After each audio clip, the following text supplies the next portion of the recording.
Hey developers, today we're going to talk all about AWS Amplify, AppSync, and what the AWS or Amazon Web Services platform can mean for you as a web developer, how you can work with it inside React and Vue, and also Angular, any front-end framework. And we're going to talk to Nader Dabit. He is a senior developer advocate for AWS, but beyond that, he does so many things. He does podcasts. He's a big-time speaker. He's actually an author of React Native. It's a book that was published by Manning just recently. He's a fellow Manning author. So we really deep dive into a lot of different topics. We also discuss what the future of web development is like with serverless and how you can use serverless functions inside your web app today. So we go into a lot of different things. I really like this interview, so stay tuned. Make sure you listen all the way to the end. There's a lot of great information here. And before we begin, I'm going to have a quick word from our sponsor, and then we'll just dive into this interview with Nader and talk about AWS. Let's begin. Let me tell you guys a little bit about MongoDB. So if you're not familiar with it, MongoDB is a document database. It's really scalable. It's flexible. Essentially, MongoDB stores data in these JSON-like documents, and it makes it really easy to make ad hoc queries. You can index, you can aggregate the data pretty easily. And it's 100% free to use, so you can download it and use it on your own server, or you can use something like MongoDB Atlas and have it hosted in the cloud. So I want you guys to click on the link in the description below. You can learn all about MongoDB and download it 100% for free. So just click on that link in the description, and thank you once again to MongoDB. Okay. Hey, Nader. Thank you for coming on today. I'd love to interview you and talk about a lot of the different projects that you're working on. I know that you are doing tons of stuff, tons of podcasts, tons of stuff on React Native, and also a lot of stuff on Amazon, AWS specifically. Can you tell the audience a little bit about yourself? Yeah. Thanks for having me. So like you mentioned, I do a lot of stuff with React Native and React and AWS. And before I joined AWS, I was pretty much focused on doing consulting around React and React Native. And the team that I work on at AWS is actually client-focused team. So we're focused on React and all the different client-side frameworks, as well as native iOS and native Android. So when people think of AWS, a lot of times they think about back-end teams and things like that. But we actually have an entire team, which is my team, that's focused on building tools and services just for front-end developers. Yeah, that's a good thing to mention, because I think a lot of times when people hear AWS, they're like, oh, DevOps, I'm having to deploy my code somewhere and I'm going to host it in an S3 bucket, or they think maybe S3 is probably one of the most popular AWS services out there. But they don't realize that, with the tools in place that your team has worked on, it makes it really simple for people to take their front-end applications and just with a few clicks with some CLI tools, get it up on an S3 bucket and connect it to a Lambda and connect it to an API gateway. So you can get, up and running really quickly. Yeah, I mean, I think a lot of things that you're seeing in the quote unquote serverless space are essentially tooling that is allowing front-end developers to kind of move further up the stack and build full stack applications in the cloud. So not just AWS, but things like Zeit and Netlify and even Firebase and all of these tools are kind of bridging the gap between, what used to be sophisticated back-end DevOps and just back-end work. And it's kind of made accessible to front-end developers. And that's really exactly what our team is focused on, building out and kind of exploring that space. And that's exactly what we've been working on. Can you, and you actually did some Vue tutorials. I'm a big Vue.js fan, which is cool to see that you have that up and running. Do you think nowadays in modern web app development that you can bypass the server completely and use something like a serverless function, like a Lambda function, or if you're in GCP using whatever they have? Or do you think you still need some sort of back end, depending on the sophistication of your app, I'm guessing?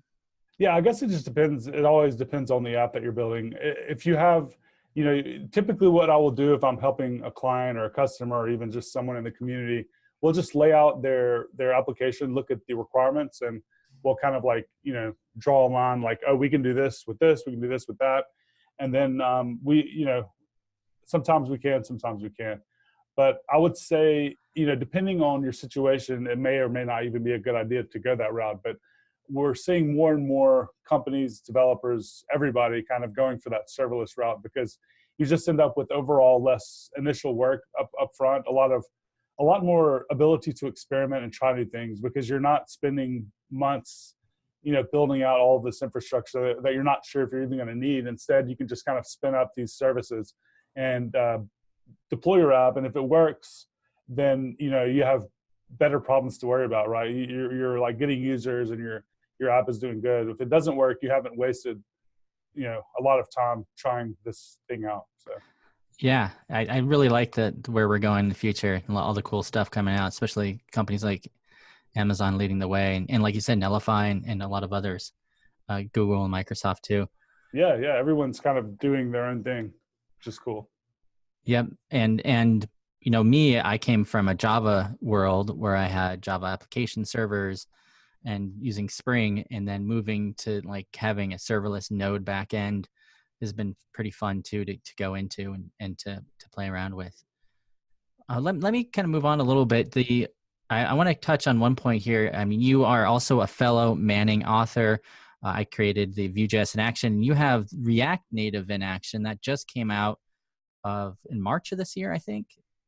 Yeah, the paperback version came out in March. We had released a final version maybe 6 months before that, but we had to go back and make all these edits because the React Native APIs and the React APIs were changing. So that was kind of a long process. And I'm actually now writing another book for O'Reilly Publications that's called Full Stack Serverless, and it's basically talking about how you can build full stack applications as a front-end developer using either Vue, React, Angular, or React Native, or whatever your JavaScript framework of choice is, and kind of using a lot of these back-end technologies that we were talking about earlier. Yeah, and that's right up your alley, just like we were talking about. And you did years and years of consulting work where you've helped a lot of companies start implementing stuff like that. How was the writing process? I know you also do a podcast, you do React Native Radio, you said? Yes, And React Native Radio and GraphQL patterns. GraphQL patterns. So between podcasting and you also have a YouTube channel and writing, what do you like best, or what takes up most of your time? I seem to get the most out of writing, I guess. I really enjoy writing. So if I can come up with a good idea to write about, I've gotten to the point where there seems to be like a good process, right? Like when you get good at something, or I'm not going to say I'm good at something. When you've done something a million times, you get better at it. And I think with writing, I've kind of gotten to the point where if I can come up with a good idea, I can usually publish something that seems to get a lot of eyeballs. Yeah, I like writing too, but I found the process of writing a book is just, and as you know, working for Manning, it's just there's so many revisions and Oh man, so yes. many technical editors looking over his things, which is I guess a positive thing for publishers like Manning and O'Reilly, which really care about the quality of their book. I've worked with publishers that it was almost like writing a self-published book, and they barely did any editing. But it also, I guess, it could be an extreme too, when you're spending, like, every time you write a chapter, there's going to be like a week of revisions and updates. And even after the book's out, or when you think it's done, there's still more revisions and updates. Yeah, so I had the same experience. It was kind of, after about halfway through, I started getting a little bit, I don't know the word just to say, but it wasn't as fun after about halfway through, because I knew, even though I had a finished chapter that I thought was great and polished, I knew in the back of my mind that as soon as I submitted this, I'm going to be getting like 3x more work than I initially put into that chapter. And I don't know, my personal take on it is that the editing process was a little heavy-handed, and sometimes some of the things that I thought that were changed were not benefiting the reader that much. But of course, this is my first time writing, so I didn't really give too much pushback, because I assumed since this company has done so many books, they probably know better than me. But I did learn a lot during the process, and I'm actually taking what I've learned and applying it to this next book, and hopefully the process will be a little easier. I like just one more thing on that. I like Manning's style. If anyone's listening or watching right now has read a Manning book, they really try to emphasize like aha moments. Like they want you to be reading it to be able to like, oh, it's not just like a rewriting of the official documentation. They really want you to put the reader inside a real world example where, like, imagine if this happened, how would you respond? And I think the way they kind of teach that style when you write makes for a much better book. Yeah, totally. I had a few areas that we rewrote in order just to kind of like it was basically in the chapter already, but we wanted to kind of put it out there in a different way, and that was highlighted. So yeah, it's a good point. Very cool. So when you're not creating podcasts and writing books, you had mentioned AWS, and I know that you're big into AWS Amplify. You're a developer advocate for them, for AWS. What is AWS Amplify, and why is that different from some of the other libraries that Amazon has out there? So AWS Amplify essentially allows developers that haven't really ever touched cloud computing at all to get into the AWS ecosystem and start building out things using their existing skill set. So if you're a front-end developer and you know JavaScript, opening the AWS console and looking through is really overwhelming. And even for me, it's still kind of overwhelming. I don't even know after working there for a year and a half how half of that stuff works, because I just don't need it. And most developers don't need it. In fact, if you're a front-end developer, you can actually build, 95 or more % of the applications that you see out in the world using a subset of those. So Amplify has taken that subset of categories that AWS offers and kind of given a really, really easy to use abstraction over those that you can use directly from your command line. So you can open up your React application where you have your front end code. You can initialize a new Amplify project by running a command amplify init. And then you can add features like a GraphQL API, Lambda functions, authentication, S3 storage or whatever, just by running a single command. So you never really leave the command line. You're just running these commands like amplify, add, authentication. And then we have, so that's the Amplify CLI. And then we have the Amplify client libraries that allow you to connect to those resources from your application. So after you've added the authentication, you can then use the Amplify client library to sign in and sign out of that service from your React or your Vue application. So is the Amplify, and I've used Amplify a few times in some of my projects. I really enjoy it. Is it comprised of some of the older AWS libraries kind of repackaged together one, or is it mostly completely new libraries? Or so under the hood, we're using a lot of the existing AWS JavaScript SDK, but all of the code is actually new and custom. Yeah, so it's all new code. It's all basically trying to give an easier and better abstraction on top of what we had in the past. So I think when you used to do things like signing in and signing out a user and doing things like working with local storage and async storage and dealing with sessions and dealing with tokens and all of that stuff, it required quite a bit of code. And we've really abstracted that away and just made it just a couple of lines of code. So the main point of the Amplify client is to just make all of that stuff just much, much easier. I remember starting a project last year before AWS Amplify was, maybe it was maybe a year and a half before it was out, or maybe it was just out. I don't remember.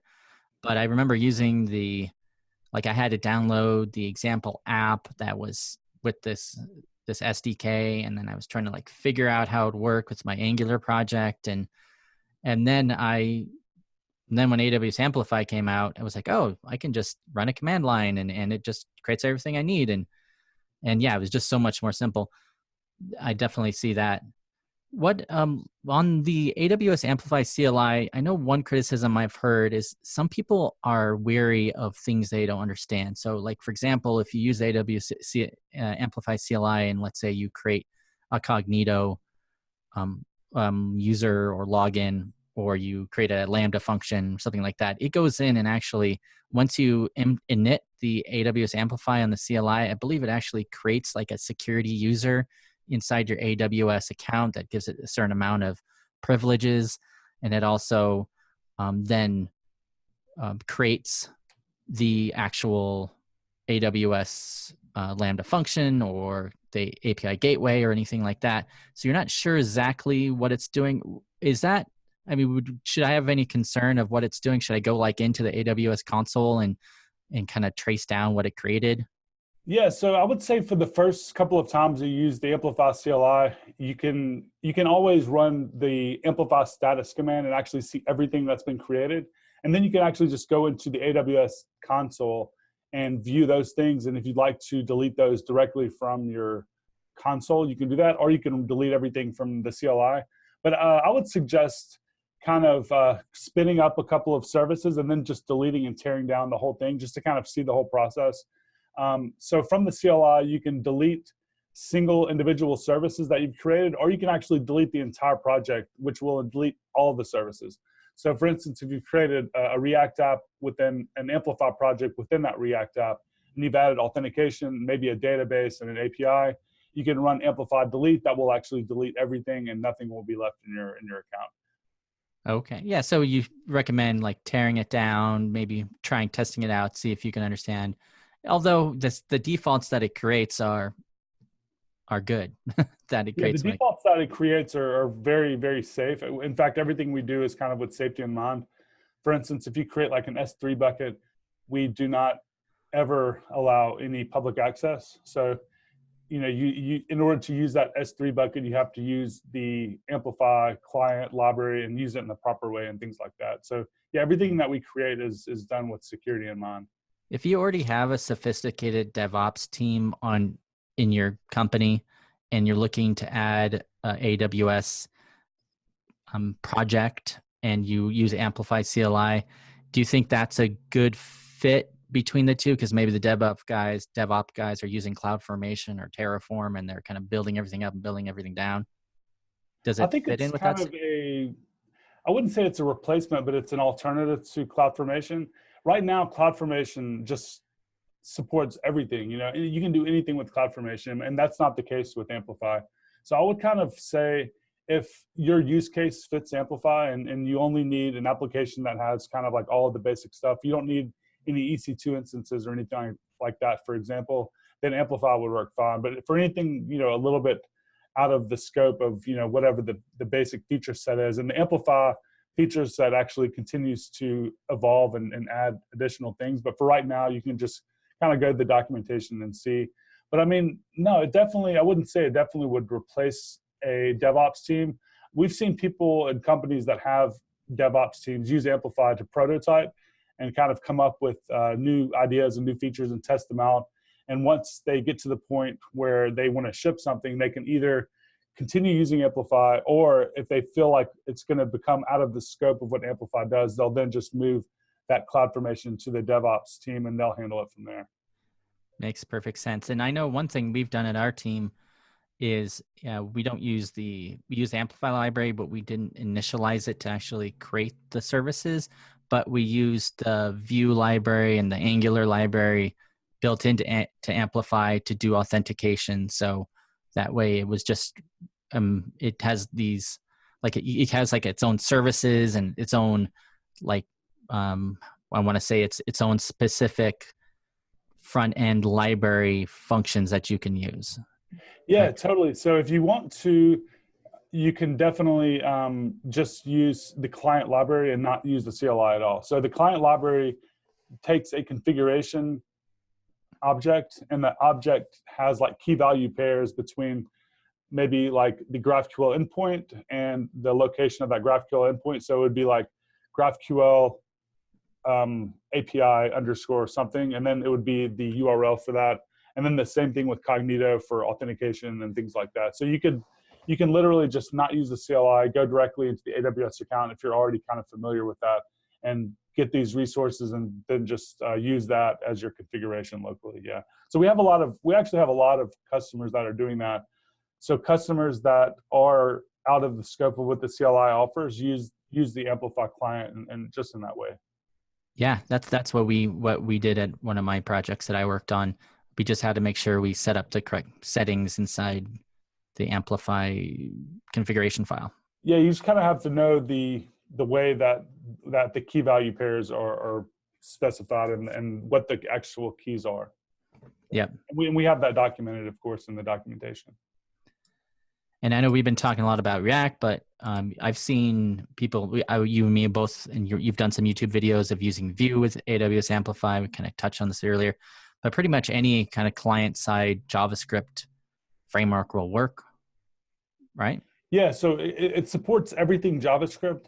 And then we have an additional APIs and additional components for some of the more popular libraries.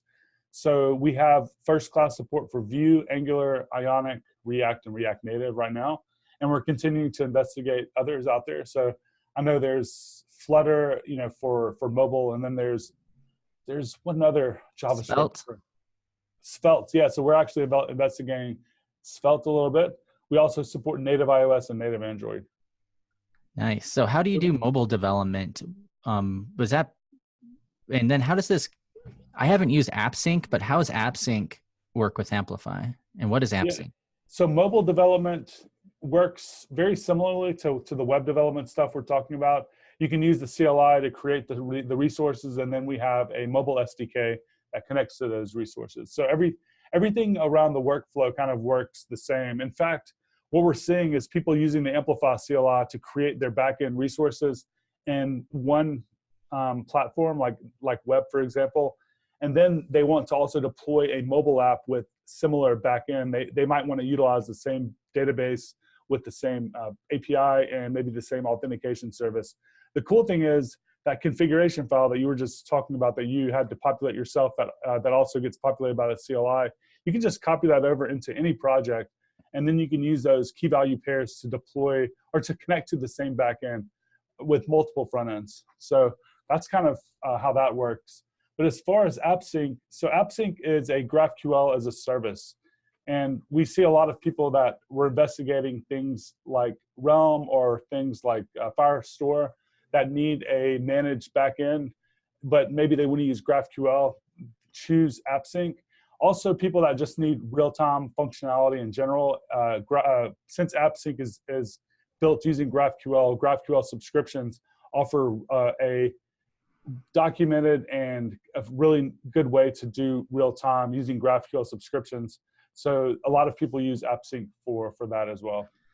Yeah, that's a good point. I know that one thing a lot of people like about Google's Firebase is that you can get that real-time updates, out of the box, really, with their library. And if you're not using Firebase, then either you have to do something like, like GraphQL, which you can do subscriptions on that make that really easy, or you would have to figure, if you're using web, you would have to figure out some other way to do it, which I'm sure wouldn't be as easy. It wouldn't be out of the box. So that's yeah, cool. I mean, doing stuff by hand, like hand rolling WebSockets or something like that, versus using something like Firebase or AppSync, are just completely different worlds. It's so much easier to use these tools than it is to kind of write all this stuff. That's what I was thinking. WebSockets. That's the word I was forgetting. Yeah, and that, I think that's why you see that these tools like AppSync and Firebase becoming so popular. Is because people just like, there are things that are different across multiple applications, but there are things that are literally exactly the same.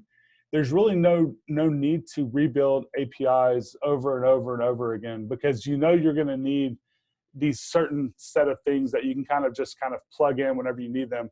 On the other hand, a client application has a different design every time, regardless of what the backend looks like. So I think that's why you're seeing a lot of, in the future, I think we're going to see a lot more managed services, managed backend technologies come out.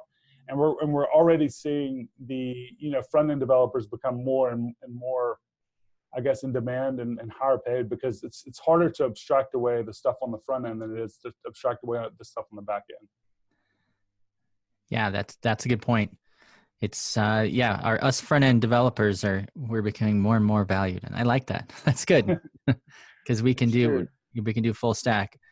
I know that a lot of if you do get more sophisticated, you can do Kubernetes and you can orchestrate your Docker containers that way. And there's a lot of stuff in that realm. Is Amplify looking at doing anything like that, like a Docker deploy or anything like that? We don't have anything in the pipeline yet, but we do have an RFC kind of way of taking ideas from the public and from our customer base and just from the community in general. So if you go to the Amplify GitHub repo, you can open an issue.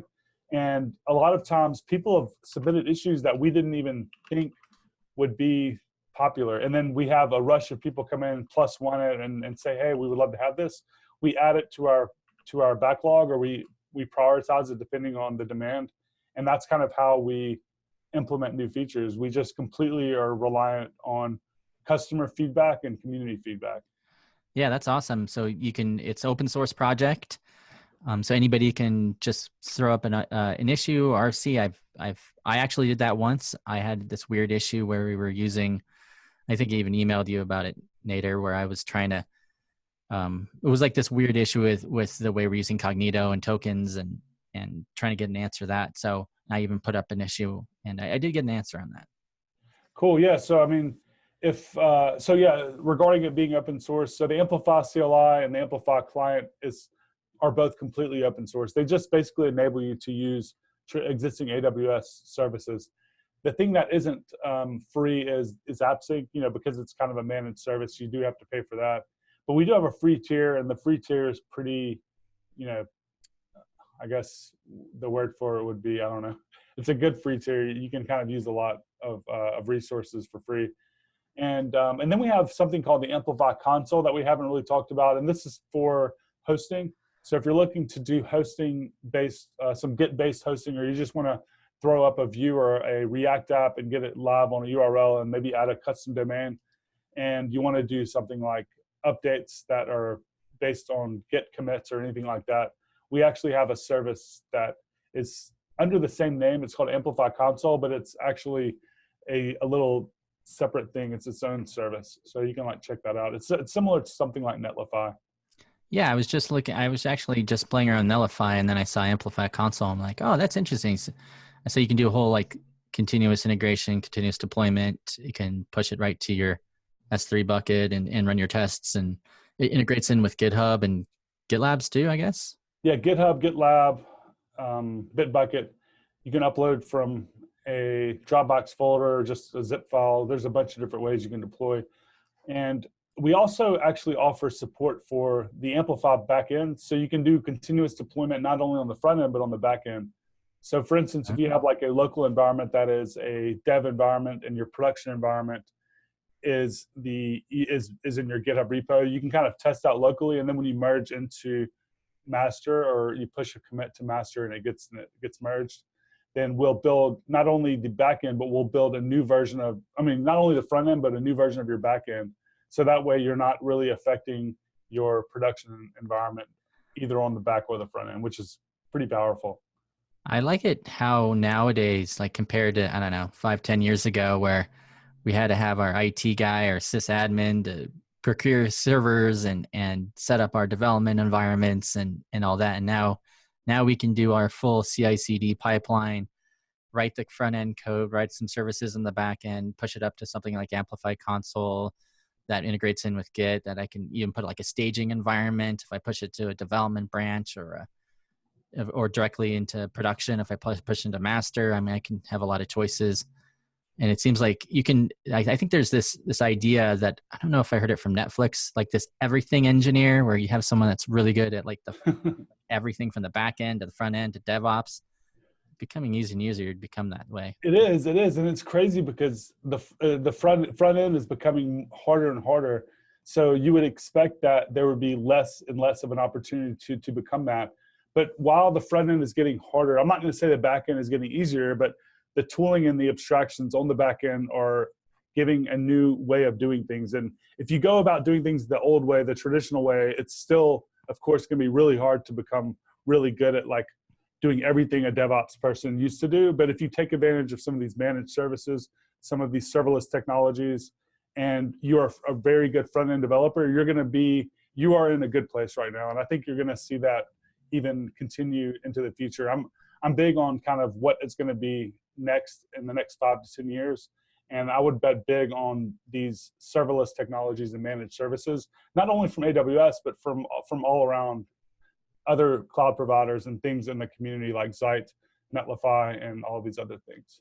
Yeah, it's pretty exciting. And I like it too, how a lot of these managed services, you can kind of grow with it as well. I mean, maybe you start with something like AWS Amplify and maybe you're using the CLI and it's doing everything and you're using Amplify console. But if you want later on to switch over and write Terraform scripts or cloud formation or whatever, you always can do that. And you can even upgrade up and use EC2 instances and start messing around with Docker and orchestrating with Kubernetes, and you can do it all in all these platforms. So they kind of grow with you too if you need to scale higher. I messed around with EC2 a while back.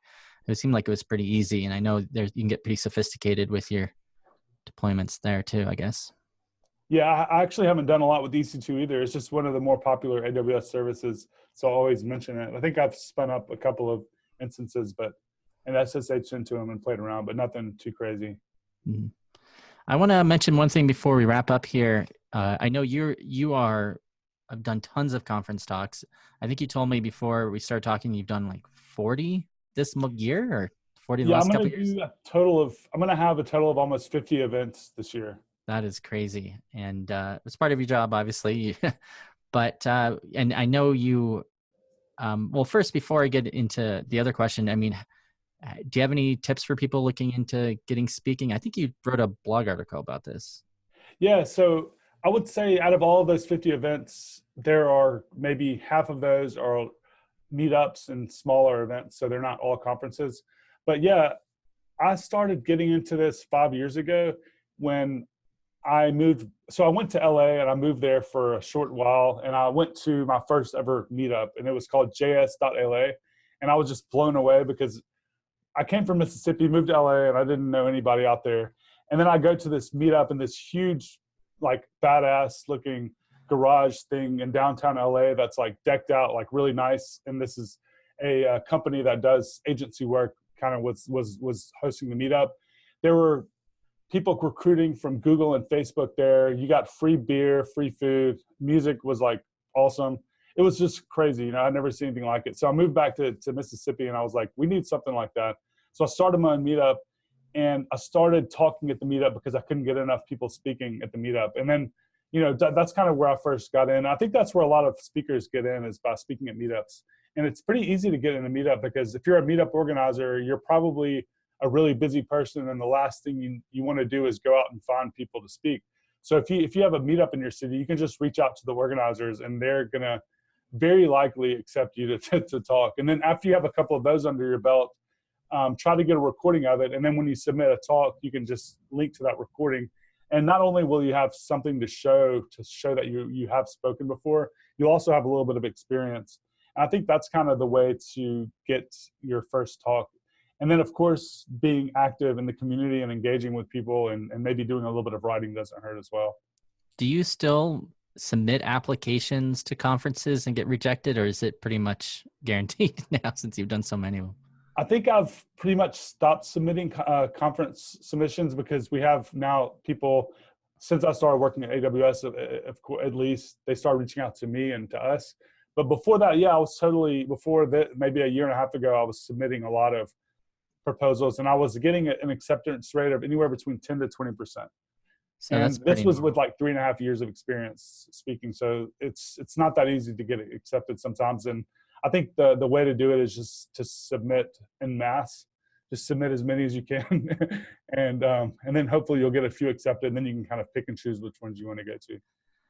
Yeah, I've heard that to write 3 good conference talks, get some of your friends to listen to them, or at least the ideas, the abstracts for them, and then submit them to a bunch of different conferences. And I know one thing nice about conferences too, and it probably doesn't really matter to you at this point, but if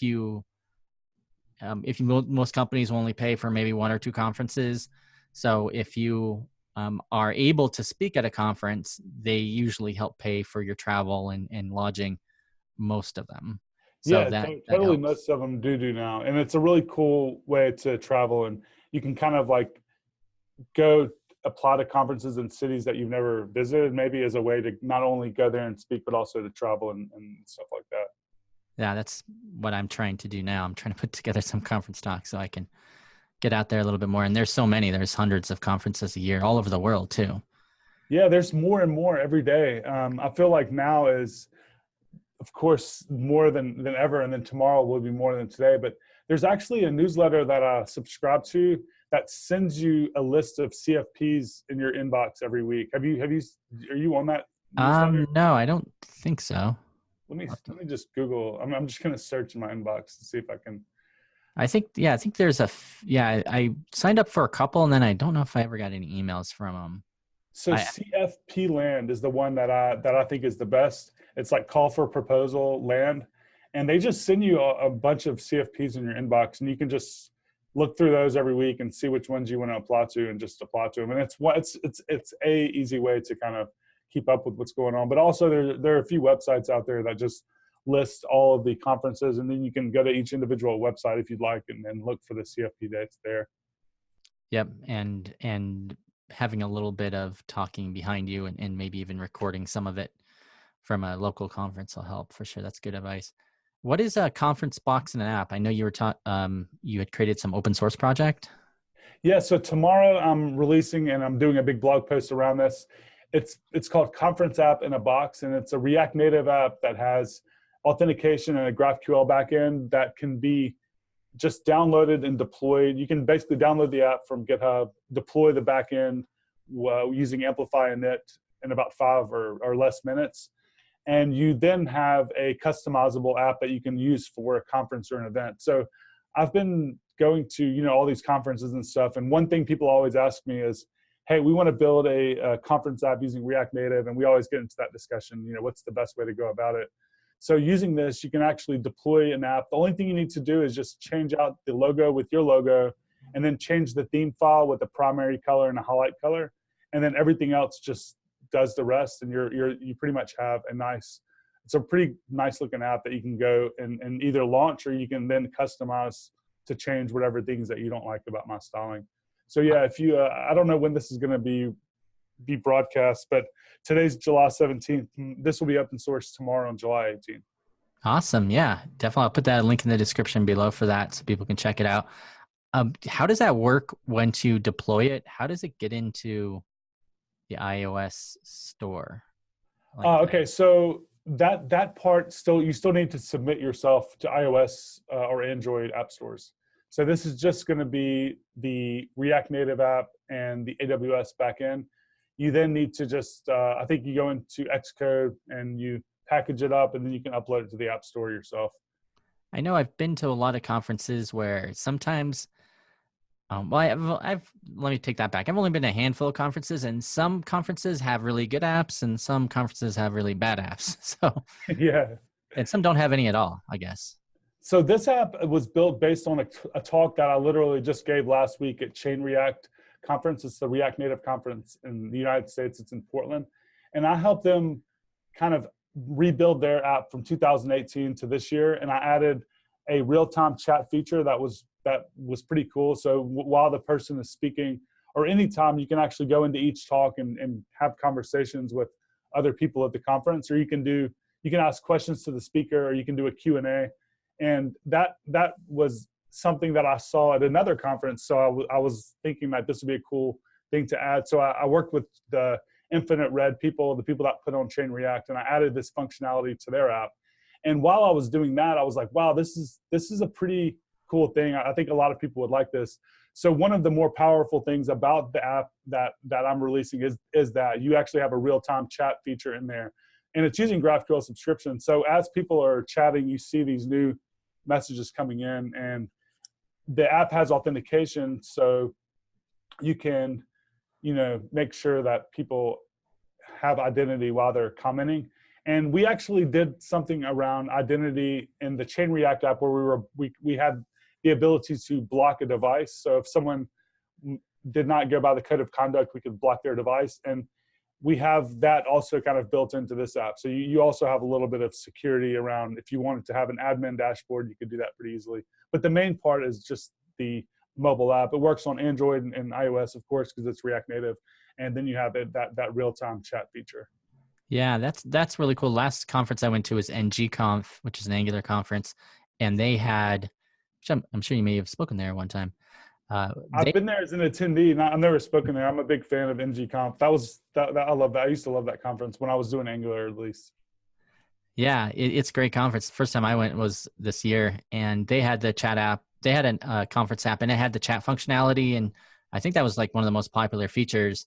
Was just people like listening to speakers. You can just it would look like just a thread of people just commenting and talking when everything Yeah. happened. And then also the second thing I think people really liked was it had a map. People really liked having a map of where things. It had a schedule of when things were happening. And then it had like a barcode or a QR code that then if you went to any of the booths, they could just scan it and they can get your contact information. Oh, interesting. So the app that I'm releasing does have a map, and the map is clickable and it'll open up in Google Maps as well. And then we have the schedule, and you can like drill down at each item. But the profile view that I have does not have that barcode, but I do have a profile view that allows you to kind of share your social media, GitHub and Twitter profiles. I might add that barcode. That's a pretty good idea. Yeah, you would just show your QR code to one of the sponsors, and then they just take a picture of it, and then they get all your contact information, if I remember. Oh, nice.